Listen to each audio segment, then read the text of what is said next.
Hey, footy fans, let's have some footy fun with Footy Fin. And I want to do a bit of a preview of game two between the Springboks and the Wallabies of the Rugby Championship, which will be happening in Perth this weekend. Of course, the Boks won the first game easily, 33-7. As I said in my video yesterday, no surprises there. But hopefully, I'm tipping the Boks to win. That's no secret. Hopefully, the margin can be a bit smaller here from an Australian perspective. So incidentally, obviously, anyone who's looked at my channel in any depth will know that this is often an NRL focused channel primarily, although at times, like last year's Rugby World Cup, it's got more of a rugby union focus.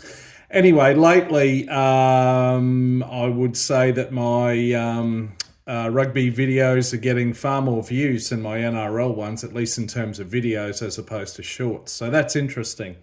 Anyway, I want to focus a bit on the two squads for this weekend. The Boks have named their squad. I'll go through some changes in a second there.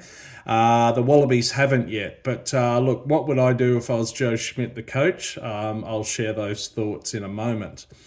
Anyway, Rassie Erasmus has named his Boks squad. 14 of last week's 23 have been retained, but what that means is that 9 have been rotated.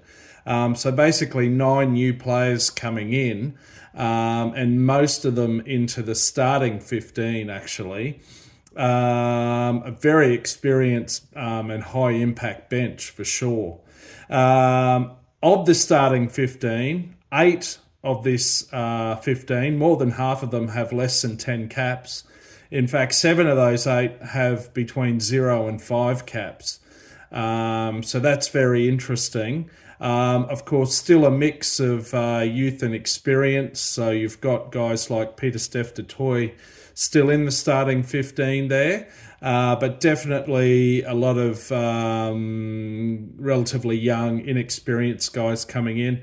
At the same time, you've got some older fellas, relatively, like Makazole Mapimpi and Lucanio, both of whom won in the starting 15 and scored tries in the 2019 Rugby World Cup final. So anyway, a blend of youth and experience, really strong bench, a 5-3 split, 5 forwards, 3 backs.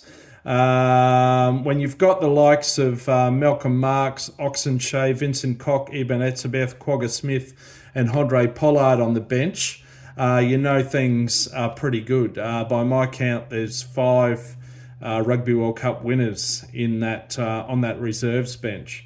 So anyway, really interesting squad. Rassie Erasmus, as he loves to do, loves to mix things up.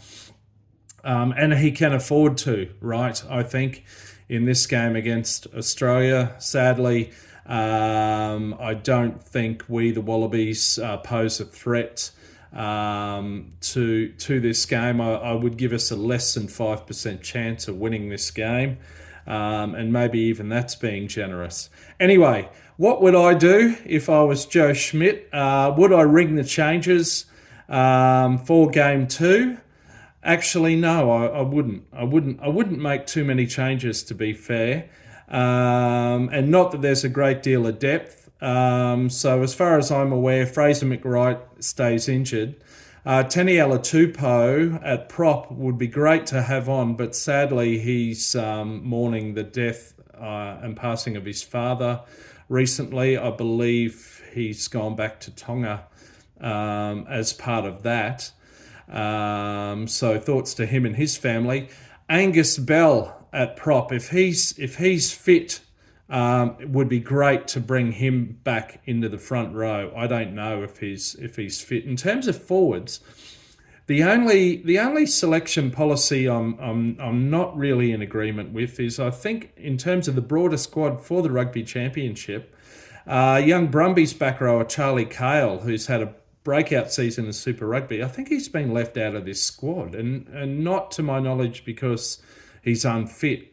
So I'm not sure about that one. I would have liked to see him in the squad, if not maybe the 23 for this game. I'm not sure what's going on there. I think one change I would make here is at scrum half. So I think Jake Gordon, look, he didn't have a great game. He has a good kicking game. But personally, I'd be bringing Tate McDermott in as starting scrum half here. Joe Schmidt no doubt has a strategy, and what he's done is he's paired Tate McDermott up with his Queensland Reds halves partner, young Tom Liner, and has brought them on, either started them as a pair or brought them on off the bench as a pair. That's all well and good, but look, I don't think you can continue that indefinitely.